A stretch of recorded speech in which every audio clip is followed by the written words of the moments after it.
Hello, value of nature में आपका स्वागत है। वैल्यू ऑफ नेचर में आज हम बात करेंगे कि अहोई अष्टमी को हमें यानी माताओं को क्या नहीं करना चाहिए। अष्टमी तिथि को माताएं अपनी संतानों की लंबी आयु और उज्जवल भविष्य के लिए व्रत रखती हैं।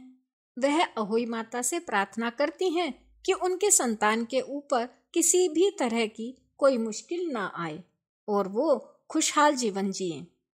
तो चलिए जान लेते हैं कि अहोई अष्टमी के व्रत वाले दिन हमें क्या नहीं करना चाहिए।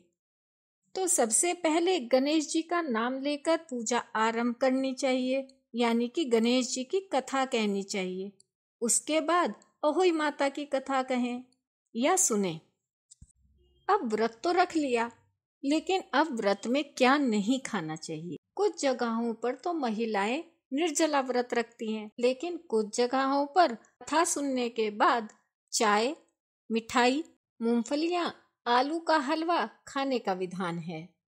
इस दिन व्रत वाली महिलाओं को दूध नहीं पीना चाहिए और कोई भी फल नहीं खाना चाहिए। अहोई अष्टमी के दिन मिट्टी से संबंधित कोई कार्य न करें, जैसे बगीचे में गमले में खुरपी न चलाएं। इस दिन महिलाओं को धारदार चीजों का भी प्रयोग नहीं करना है, जैसे चाकू चलाना, कैंची, सुई, सिलाई भी नहीं करनी चाहिए। इस दिन खाना बिना प्याज और लहसुन का बनता है, लेकिन वो खाना नेचुरली बहुत टेस्टी बनता है। अहोई अष्टमी के दिन तारों को अर्घ्य देते समय तांबे के लोटे का प्रयोग न करें। तो फिर क्या, स्टील या पीतल के लोटे का प्रयोग करना चाहिए। सनातन धर्म में व्रत करने वालों के लिए यह मान्यता है कि दिन में सोना नहीं चाहिए। तो अहोई अष्टमी के दिन सोना नहीं चाहिए। कहा जाता है कि व्रत में दिन में सोने से व्यक्ति को पूर्ण फल की प्राप्ति नहीं होती है। अब बात आती है कि अहोई अष्टमी के दिन किस कलर के कपड़े पहनने चाहिए। तो काले और नीले रंग के कपड़ों को छोड़कर हम किसी भी कलर के कपड़े पहन सकते हैं, लेकिन इस दिन पीले रंग के कपड़ों को पहनना शुभ माना जाता है।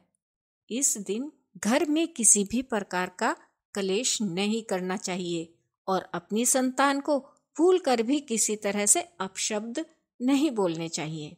कथा सुनते समय 7 प्रकार के अनाज अपने हाथ में रखें और पूजा के बाद उस अनाज को गाय को खिला दें। पूजा के समय बच्चों को भी साथ बैठाना चाहिए यदि संभव हो तो। अहोई अष्टमी के दिन पूजन के बाद गाय को भोजन अवश्य कराना चाहिए।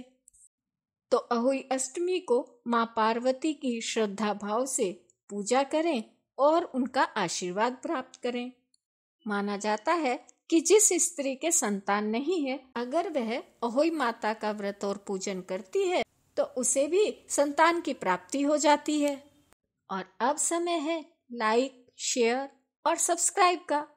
यदि आपको हमारी यह जानकारी पसंद आई हो तो प्लीज लाइक कीजिए, शेयर कीजिए और सब्सक्राइब करना ना भूलें। ऐसी ही और जानकारी लेकर फिर हाजिर होंगे।